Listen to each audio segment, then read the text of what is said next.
This is COVID-19 Seattle. I'm Dave Ross. And I'm Aaron Granillo.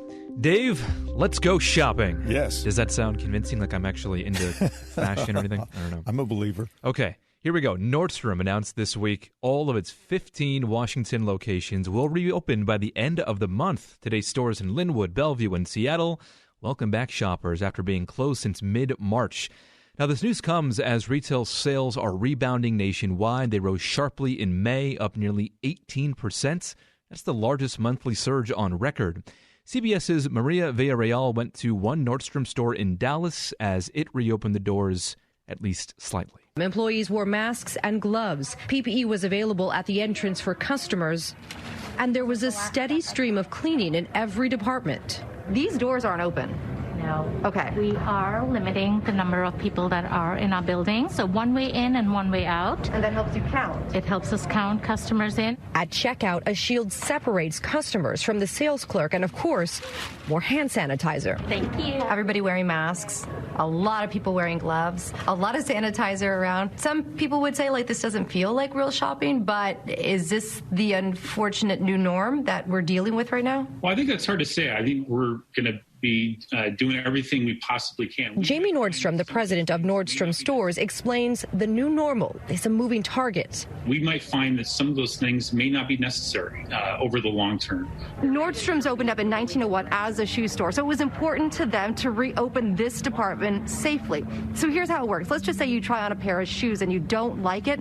That item goes into quarantine for 72 hours before anybody else can try it on. There you go. Quarantine shoes are part of our new normal now. Retail stores were already struggling as more people shop online. Could the pandemic, though, be the final blow? I hope not. The encouraging signs are there, a 17.7% rise. But, of course, you have to understand that clothing sales were down 63% from this time last year. And economists are saying that the boost in sales was probably due to lockdown fatigue. I don't know when was the last time I did any shopping. I'm not a big shopper as it is, but I would think that once people are convinced it's safe, there would be a lot of therapeutic shopping going on just for the sake of shopping, right? Whether you need anything or not. Right. So we're talking about retailers bringing in about $4 trillion last year, employing more than 50 million Americans. And the National Retail Federation is estimating 7 million retail jobs could be lost due to the pandemic. Yeah, some major retailers apparently are not surviving at all this economic downturn. Some have already filed for bankruptcy. That includes J. Crew, Neiman Marcus, and JCPenney. By the way, downtown Seattle's flagship Nordstrom store will be the last to reopen on June 23rd. You ever tried one of those like mail-in clothing delivery services? Yes, like ModCloth. I haven't heard of ModCloth. What is that? My daughter has used it where sometimes they will have like they'll send you a grab bag of stuff they think you'll like, exactly. and then you keep what you want and return the rest. That's what my wife got me for my last birthday present, actually. She got me bag of clothes? A subscription to this service called Stitch Fix, actually. Really? I know I sound all bougie like now. the Shirt of the Month Club? Kinda. It comes every couple months in the mail, and if you don't like it, you send it back. It's kind of nice. I have ordered shoes through the mail, and my wife can't believe, why would you order shoes through the mail? But they work. I mean, any shoe, if you wear it long enough, will eventually fit you. Governor Jay Inslee says he's canceling some Washington employee raises. That means people are going to have less, but it is a better way to do it to deal with what we hope is not a permanent economic downturn. And this is the best way to do it, to handle something that we plan on not being permanent. Most state workers were set to receive a 3% raise on July 1st, but Inslee says the state just cannot afford it because of lost revenue from the pandemic. This canceled pay raise affects about 5,600 employees. I believe it's those who make more than $53,000 a year. He also ordered more than 40,000 employees to take one furlough day per week from the end of this month through July. After that, they will be required to take one furlough day per month through the fall. And it doesn't end there. In addition to canceling raises and ordering furloughs, the governor is working with lawmakers to make cuts to the budget. And unfortunately, he says that's going to have consequences. People with mental health problems, people with health problems, people who are, trying to have a state patrolman help them out. And so all of the cuts have to be focused on these people. And they are going to be draconian unless we can find some solution. The governor says he's not going to order a special session of the legislature to decide budget changes until he thinks lawmakers are ready to reach actual agreements during any such session. So some lawmakers criticize that stance and say the session should be called immediately. Here's John Braun. He is the Republican Senate budget leader. We already have a significant challenge in front of us. Why would we do anything to make that harder? We should get in, reduce the planned spending scheduled for July 1, and then naturally there will be other things we have to do. But that puts us on a much better footing as we move forward. New revenue projections show Washington State's general fund will have nearly $9 billion less than expected over the next 3 years. About $1 billion of new spending will go into effect on July 1st.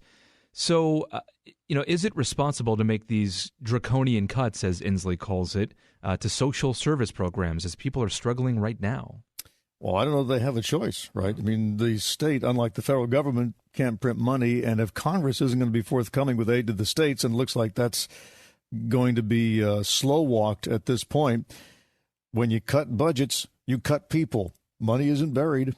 Every dollar goes to somebody. So if you cut it, somebody loses out. Yeah.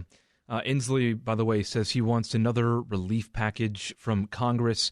As far as I know, Dave, have you heard anything about talks about a new sort of relief package? I know we had that, big. Well, I mean, the Democrats have been pushing for it. Right. Yeah, the Democrats are worried about. Here's the thing: there's a philosophy that you don't want to have a lot of government employees, right? That states are already too fat on the payroll anyway. But people have to work, and states are a major economic driver, spending by the states. A lot of people have state jobs, and those people, the money circulates. Their paycheck comes from the state, but eventually it goes into places like Nordstrom's, and it's paid out in sales tax, and it keeps the economy going. So I think at some point there are people who will have to get over their philosophical objections to padding state employment rolls for the sake of making sure we don't tip into an even worse recession. When you say philosophical objections, are you saying most Republicans are holding up this plan to give states extra money? Well, conservatives, yes, in general, would like to see less government, and I get that because there is a lot of bloat in government. But sometimes bloat is better than homelessness. That'd be my position on that. These cuts might include more than $500 million taken away from the Department of Social and Health Services. Biggest budget reduction is planned for the agency that oversees long-term care facilities and nursing homes. Other proposed cuts the state is looking at right now, they could come from foster care, K-12 schools, the Department of Corrections, too, which has struggled to provide adequate health care for prisoners. And on the topic of prisons, coronavirus cases in prisons and jails doubled last month. Prison deaths from coronavirus rose 73% nationwide. The New York Times reports the 5 largest virus hotspots are now in correction facilities, no longer nursing homes or meatpacking plants. And as high as these numbers are, they may represent an underestimate of the problem because of lack of testing and no consistent obligation to release test result data to the public. California, for example, has tested less than 7% of inmates in the most crowded facilities. New York has tested only 3%. And a prison physician criticized the lack of a clear-cut strategy, and other officials have also acknowledged that testing for cases and then isolating and caring for inmates has been a lot of trial and error. If you recall that riot a couple of months ago at the Monroe Correctional Facility in April, this was after there was an outbreak. A lot of family members were calling on prisoners to be released. And then what followed after that was the governor, Jay Inslee, he decided to release some low-level offenders. I cannot recall the specific number of inmates who were released, but yeah, that all led to the prison population across the state trying to be reduced so there would be, less crowding in our jail facilities. Right, because your prison sentence should not include a potentially fatal illness.